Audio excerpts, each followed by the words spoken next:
मनोज्ञा लोईवाल मुजफ्फरनगर से इस वक्त हमारे साथ मौजूद है। मनोज्ञा, मुजफ्फरनगर में वोटिंग का मिजाज, बम्पर रही वोटिंग आज?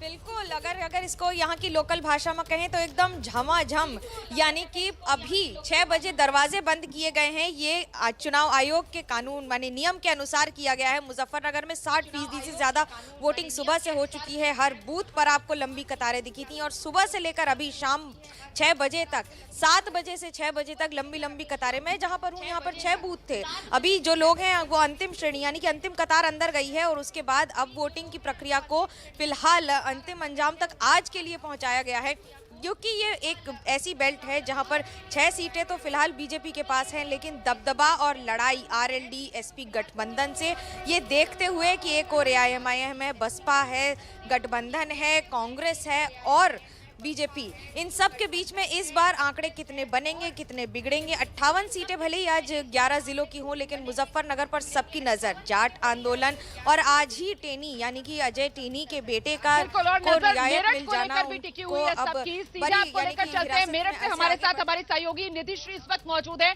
निधिश्री से जानते हैं कि मेरठ में आधी आबादी का जोर दिखा क्या? जी बिल्कुल रोमाना, देखिए इंतजार भी इसी बात का था कि आखिरकार क्या जनता जो पोलिंग स्टेशन हैं उन पर आती है क्या, और लगभग 59% जो है वो वोटर्स आज पोलिंग स्टेशन पर पहुंचे हैं। और देखिए मेरठ में 7 विधानसभा सीटें हैं और 7 पर अगर बारी बारी से अगर हम देखेंगे तो बम्पर वोटिंग हुई है। इसी का इंतजार किया जा रहा था कि वोटर्स पहुंचे पोलिंग स्टेशन और अपने मताधिकार का प्रयोग करें। मैं मेरठ शहर के कैंट के एक पोलिंग स्टेशन पर मौजूद हूँ और अगर मैं आपको पीछे की तस्वीर दिखाऊं, लोग अब नहीं है।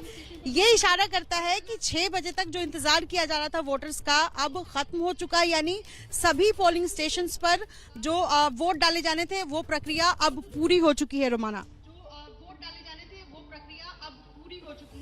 बिल्कुल, और वो फाइनल आंकड़ा मतदान प्रतिशत का, उसके लिए कुछ इंतजार करना पड़ेगा। चुनाव आयोग की तरफ से वो जारी किया जाएगा, उस पर भी हमारी नजर बनी हुई है। फिलहाल सीधे आपको लेकर चलेंगे शामली। ध्रुव मिश्रा इस वक्त हमारे साथ मौजूद हैं और ध्रुव, शामली जाटलैंड, जाट वोटर बेहद निर्णायक माना जा रहा था, इस पहले चरण में साबित होगा। आज मतदान में क्या देखा आपने?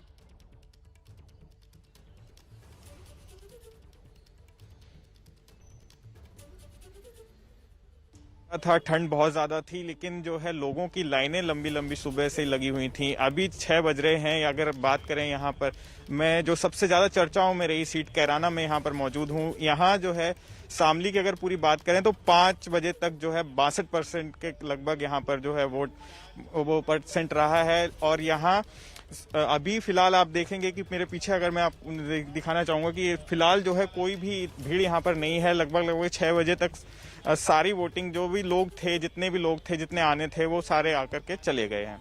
जी रोमन,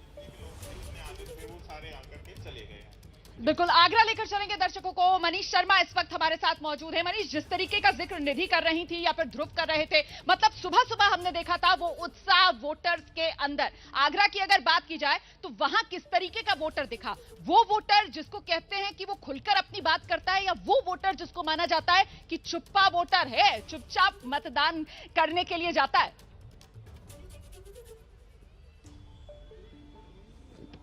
आगरा के नेचर को समझने के लिए रोमाना हमको ये समझना होगा कि यहाँ की 9 की 9 सीट पूरी तरह से बीजेपी के पास थी। इस बार मुकाबला थोड़ा सा फंसा हुआ दिख रहा है। और अगर वोटिंग प्रतिशत की बात की जाए तो जिन 9 सीटों का मैं जिक्र कर रहा हूँ वहां पर हालांकि अंतिम आंकड़ा नहीं आया है, लेकिन ये माना जा सकता है कि यहाँ पर तकरीबन 61 से 65 के बीच में कहीं जाकर यह आंकड़ा रुकेगा। सुबह बेहद सर्दी का मौसम था, घना कोहरा था, तो 11 बजे तक वोटिंग का प्रतिशत महज 8 था। लेकिन जैसे जैसे दोपहर हुई और मौसम खुलना शुरू हुआ, लोग घरों से निकलने शुरू हुए। और खास बात यह है कि दोपहर बाद तक अचानक जो 3 बजे बाद वोटों का प्रतिशत एकाएक बढ़ने लगा। खासतौर पर आधी आबादी का जिक्र जो आप कर रही थी।